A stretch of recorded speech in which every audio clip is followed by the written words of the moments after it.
Hello and welcome to CNC World, broadcasting live from North America. I'm Xie He in Washington. And I am Henry Parrott. The 19th National Congress of the Communist Party of China will convene in Beijing on the 18th this month. Held once every 5 years, the Congress elects China's new leadership and sets the course for China's future development. Since the 18th Congress, the leadership, with Xi Jinping at the core, implemented new ideas and solutions to both domestic and global challenges. China contributed to inclusive and peaceful development at home and around the world. From today on, we'll be joined by experts and CNC's correspondents across the globe discussing how China's contributions in the past 5 years changed the world.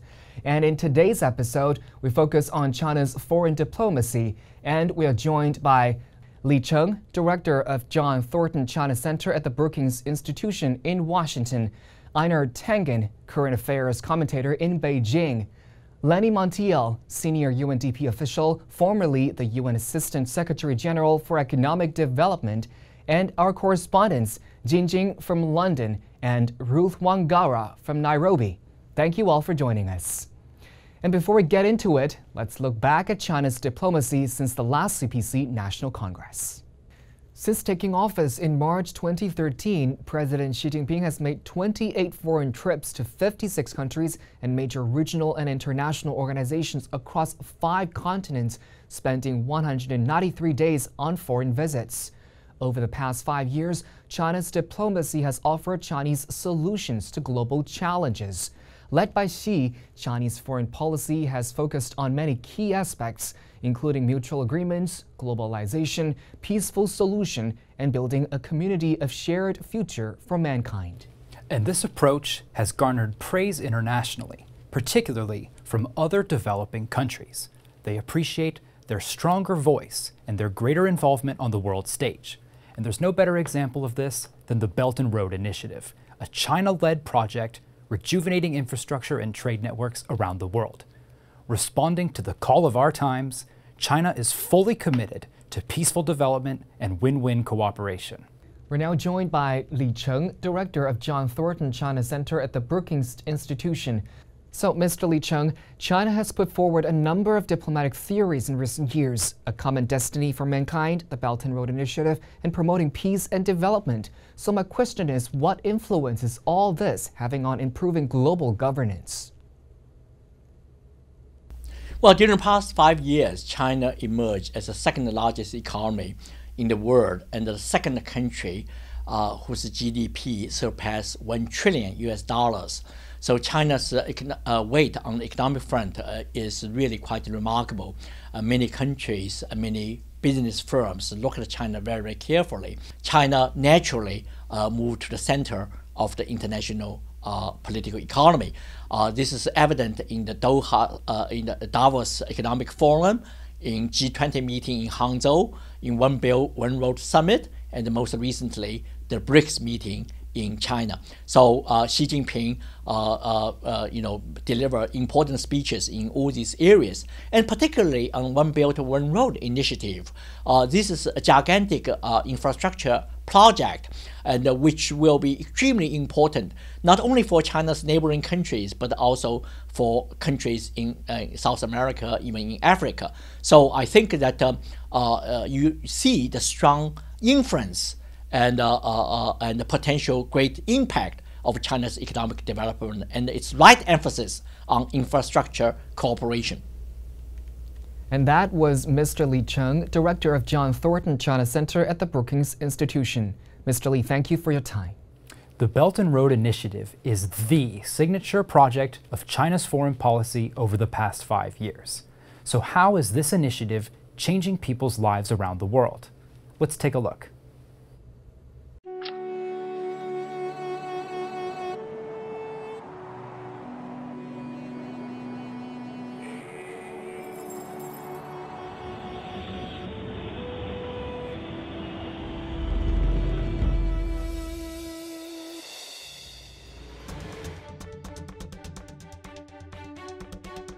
I'm working as an engineer for the standard gauge railway. It's the first time that we are having a standard gauge railway, so I'm very, very excited. I'm looking forward to learn new things, meet new people, and I'm sure it's going to be a great time.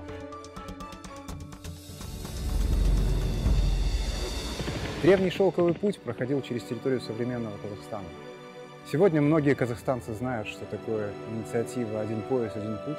«Один пояс» и «Один путь» означают изменения и возможности, а также взаимопонимание и общение.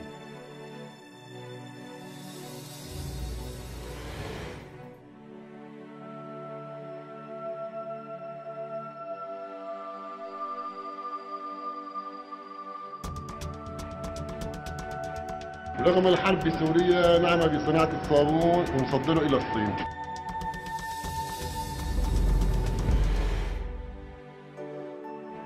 Dvadeset godina radim u ovoj fabrici i dolaskom kineskog investitora došlo do prehoda fabrike. Verujem u budućnost.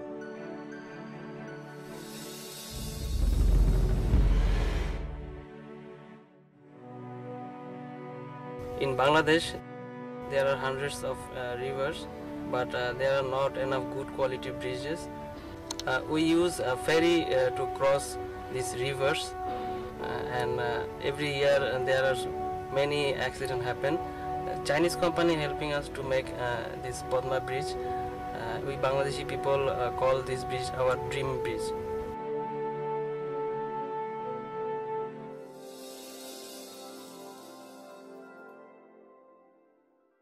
3年多前，我提出了"一带一路"倡议。3年多来，已经有100多个国家和国际组织积极响应支持，40多个国家和国际组织同中国签署合作协议。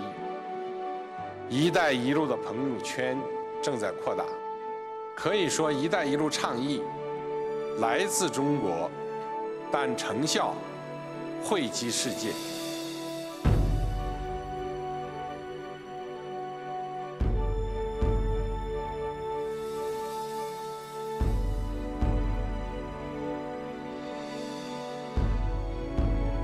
One Belt, One Road, or the One Belt, One Road initiative. The Road and Belt initiative. Интересные и перспективные.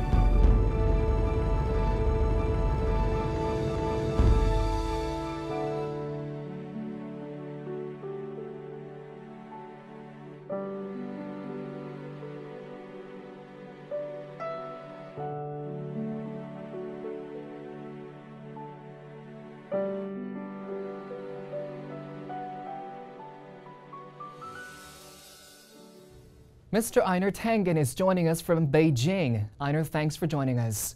The Belt and Road Initiative is a global scheme benefiting different countries in different ways. What's your take on it? Well, first, before you start talking about the Belt and Road, you have to understand where it came from. I mean, a lot of people talk about the announcement in 2013. But for China, this has been long in the planning. Strategically, China needs to have a place where goods can come in and goods can be shipped out. And what I mean by that is China is very dependent on raw materials coming in and also on being able to add value to those and export them. So it was absolutely vital for China to figure out a way in which it could do this. And this is really the key behind understanding why the Belt and Road Initiative was started. But you also have to understand where it's come. It's now become basically WTO 2.0. And what I mean by that is WTO set up policies. It set up a lot of ability of countries to work together through policies. But it didn't set up physical connections. China has decided to take the future into its own hands by creating this interoperable network across the globe, literally, that will allow it and others to prosper. Well, you mentioned physical connection. So what's your point of view on the initiative in promoting global trade, connectivity, and cooperation? Well, it's a very, very important one. I mean, China's message is not we're exporting ideology along with trade, but simply this is a trade route. This is a way in which we can have mutually beneficial arrangements, one that brings goods and resources to China, allows China to export them, but at the same time allows access to China's huge consumer markets, which are growing year by year at an astounding rate. And how do you see the scheme compared to protectionism policies deployed by other countries? Well, this is the thing. This is where I say WTO 2.0. Really, since the Doha round, there has been very little, any kind of progress in terms of moving forward WTO. So something had to replace it. Donald Trump, the US, has withdrawn. He said America first. China is going the opposite route. They're saying that in the world that is literally connected through the internet, we need to be connected by trade. China benefited from this, from its accession to the WTO in 1991, and they believe that everybody can experience the same kind of productivity and growth, and that this is the key to stabilizing the world. And that was Mr. Einar Tengan from Beijing. Thank you for your time. Thank you. When we talk about the Belt and Road Initiative, it is vital to mention the China-Europe freight train link. Back in January, the very first London-bound Chinese locomotive set out from Yiwu, a small market city in eastern China. Each 7,500-mile-long trip takes 19 days, adding London to the ever-expanding list of cargo destinations linked directly by rail to China. And since then, many more have followed. And for more, I'm now joined by Jin Jing, live from London. Jin Jing, thank you for joining us. So what's the latest on this new service? Hi, Sheila. I'm right now at the DP World London Gateway Rail Terminal. It's the largest rail terminal in the United Kingdom. It's one of the most connected, integrated, and state-of-the-art logistics facilities in the world. And this is where the very first China-bound freight train carrying British products left off China on April the 10th and arrived in China's Yiwu city in about 19 days. To answer your question, we are very pleased to have Nicola, General Manager of Logistics, with us today. Hi, Nicola. Very glad for you to join us today. So how are things going since the first train left of China in April, and is the service expected to run on a more regular basis? Thank you, Jin. The first ever UK to China export train departed from DP World's deep sea container and rail terminal, carrying British-made goods directly from the UK directly into Yiwu in China. Although this was the first pilot run, we are now looking at starting a weekly service between the provinces in China of Yiwu and Chengdu, to name a few, into the UK and back from the UK into China. Whilst this work is going on the trains and the weekly service, DP World London Gateway has well established their logistics park, where we have the major retailers like Lidl, who have opened their warehouse facility, UPS, who has opened their distribution and sortation center, and soon in 2018 second half, we will have a temperature-controlled chill facility to be opened by SH Pratt's. DP World Logistics Park is a multimodal facility which makes trading between UK and China easy because cargo can be brought in by deep sea terminal and by the train. Wow, on a weekly basis, how exciting is that? So how is the British side responding to this train service, considering its potentials, and how many clients are actually in contact for the service? Well, we are getting a huge support from the UK companies in Britain. There are companies like the automobiles and the pharmaceutical companies who are looking to bring cargo and take cargo on this train, because the transit time, as you said, is between 18 to 19 days, and it is much cheaper than air. So yes, we've got some very good stakeholders who are very interested in this weekly service, and DP World London Gateway is very keen on starting this weekly service shortly. So do you think this train service is a competitive option in addition to services by land, by sea and by air? Absolutely. I think today is the One Belt, One Road initiative is reshaping the supply chain from UK to China. This gives the shipper options to move cargo by rail, by sea and by air. Bringing cargo by rail is faster, and cheaper than air. And today, supply chain is focused on reliability, time, and reduction in cost of bringing cargo from source to consumption. And DP World London Gateway, once again, is perfectly established and situated to bring the supply chain reductions as required by the trade today. Well, how exciting. So we know this train has to go through 7 countries to get to its destination. How do you coordinate with all the technical problems? What are the biggest challenges? As you know, DP World manages 78 container terminals and inland terminals in the world. We are a global enabler of trade, and we are an integral part of the supply chain. The One Belt, One Road initiative is very critical to our business, and we have invested a lot of time and money in 2 terminals in Corgos, where the train runs from China, into Corgos, our inland terminal, and will shortly be connected to the DP World London Gateway Terminal 2. So the One Belt, One Road initiative is very critical to our business, and we will ensure that any technical issues and challenges that come along the way, DP World will ensure that it will be smoothened out and ensure trade is moved seamlessly and frictionlessly into the UK from China. Well, right. China is the United Kingdom's second largest trading partner outside the EU. Do you think this train service is kind of, in a way, potentially change the traditional trade patterns? I think trade patterns will always remain, as I said, by sea, air and train. And I think train gives the shipper another option to move cargo, as I said, in the shortest time and also cheaper, which really helps the supply chain today to move cargo, as I said, from source to consumption. So we know that the United Kingdom is leaving the European Union.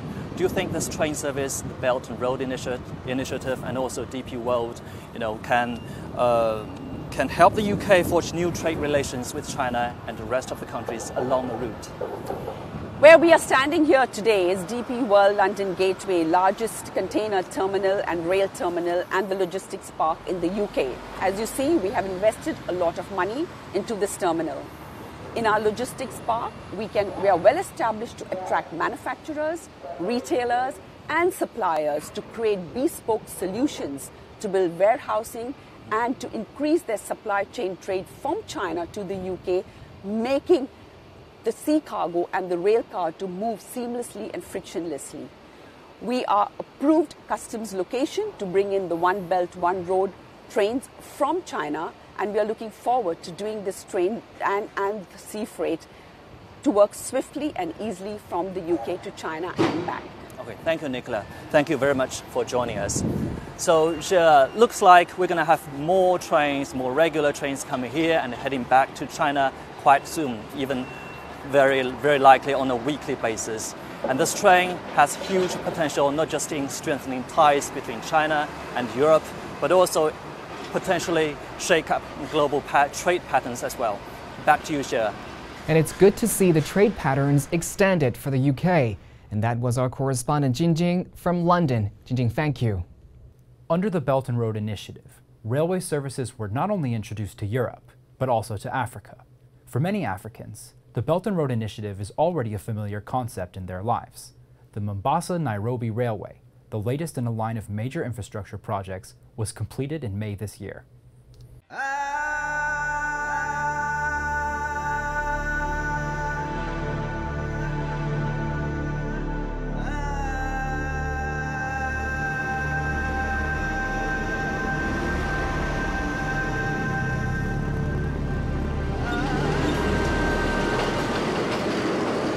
Nairobi was once a small town whose main industry was the supply of railway labour. Today, it's blossomed into a city of over 4 million people. Rapid population growth has put a massive strain on the transportation infrastructure of East Africa. The old railway system can only carry about 1 million tons of freight each year. As a result, most cargo in Kenya must be transported by road. The Kenya A109 highway is in poor condition. As a freight hub of paramount importance, Kenya is in urgent need of a new railway line connecting its coastal regions with the interior.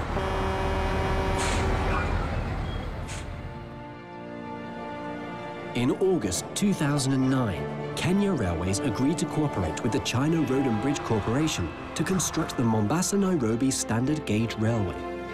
This new line will effectively reduce the travel time between Mombasa and Nairobi from 10 hours to about 4. Moreover, the railway serves as the first section of the Northern Corridor Railway, upon which the imports and exports from countries like Kenya, Uganda, Rwanda, Burundi, DR Congo, and South Sudan will be transported.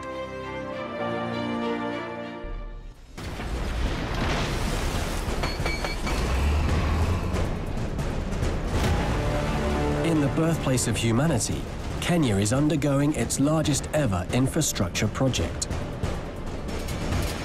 I'm building the standard gauge railway. For me, I'm excited because I feel like I'm building my own nation. The 79 bridges, 33 stations, and 480-kilometer-long railway are a miracle of human innovation. This is a story of change. 2 years ago, where we are standing was a valley, but it has undergone a lot of changes. My life also has undergone a lot of changes. And for more, let's cross live to Ruth Guerra, our reporter in Nairobi, Africa. She covered the railway construction extensively ahead of its inauguration. So Ruth, tell us about the railway's latest operation.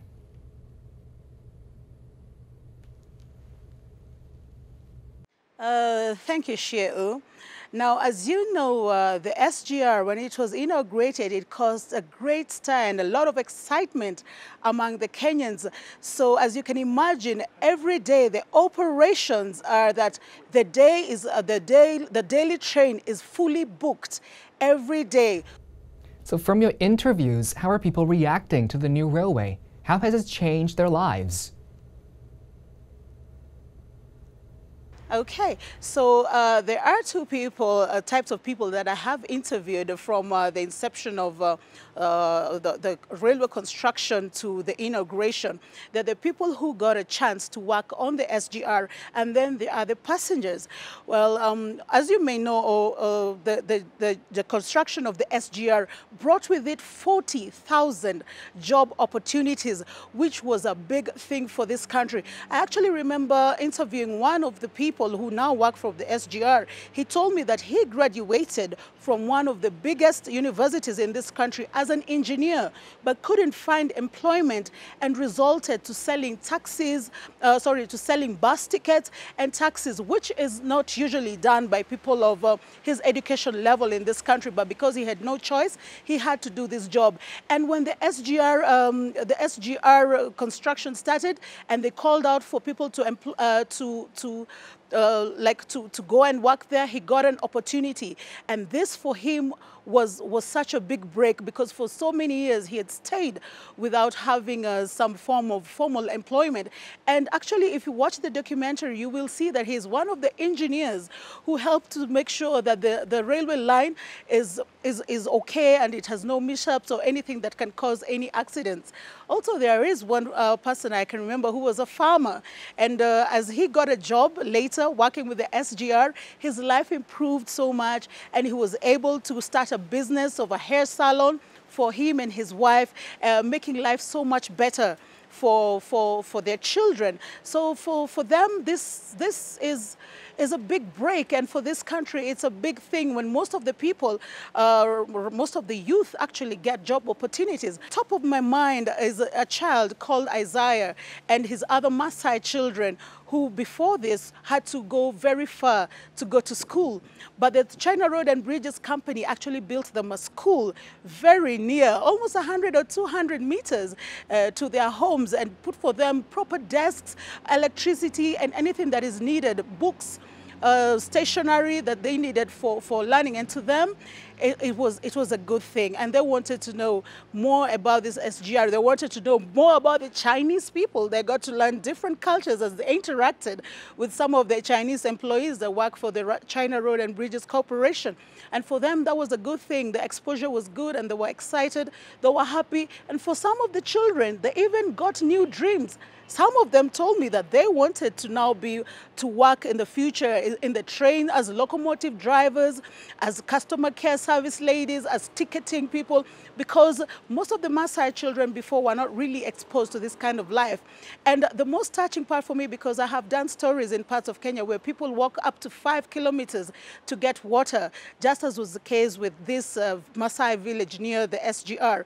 But now the Chinese company actually dug a borehole for them, and the water now is very near them. They don't have to walk for about 3 hours or 4 hours and carry the heavy plastic containers trying to get water. For them now, actually while we were on site, we could see the women at the borehole just chatting the day away, and they were happy because their dream had come true, because for them clean water was almost like a dream in the past. And yes, for many of the Kenyans, it was like a dream come true, you know, especially on the inauguration day, the day the train actually came to start operating. For them, they told me it brought tears to their eyes. Seeing the 138 tons of steel filled with state-of-the-art technology and everything else that is needed to make the train run. When they saw it traveling across the bridges and the railways, across the villages and across our beautiful country, Kenya, it just brought tears to their eye, because it was a whole new revolution. I remember our President Uhuru Kenyatta calling it a new chapter in our transport system. Share. And that's our correspondent Ruth Wangara reporting from Nairobi. Ruth, thank you. So in the past 5 years, China has played more of an active role in international relations and supported ever more ambitious projects abroad. The Belt and Road Initiative provides new opportunities for development and win-win cooperation around the world. And now we're joined by Lenny Montiel, senior UNDP official and formerly the UN Assistant Secretary General for Economic Development. Mr. Montiel, thank you for joining us. The United Nations has long been devoted to world peace and development. So what impact do you think China's Belt and Road Initiative will have on the UN's work? Well, thank you very much for having me. Undoubtedly, the Belt and Road Initiative is an incredible platform that will facilitate and enhance regional and global trade and infrastructure.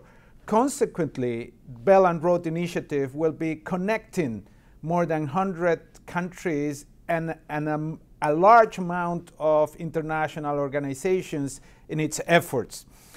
The United Nations will be one of those organizations, and certainly for us will be a great pleasure, a great opportunity, a great honor to be supporting all these countries in their efforts to enhance cooperation, trade, and development. And what's your take on China's role and responsibility as a major power displayed in this initiative and other regional and global issues? Well, the fact that China is particularly acting as a very active player in today's world is bringing also a key responsibility for China in terms of leading the path towards a better future. In that sense, for us in the United Nations, it's very interesting to see the important role that China has played in key international agreements like the Paris Agreement and the Sustainable Development Goals for the 2030 Agenda. The role that China played in those, in the final agreement of those processes was crucial. And for us, it will be, again, an incredible opportunity to support China and all the other countries engaged in this process actively. And that was Mr. Lenny Montiel from the United Nations, New York. Sir, thank you.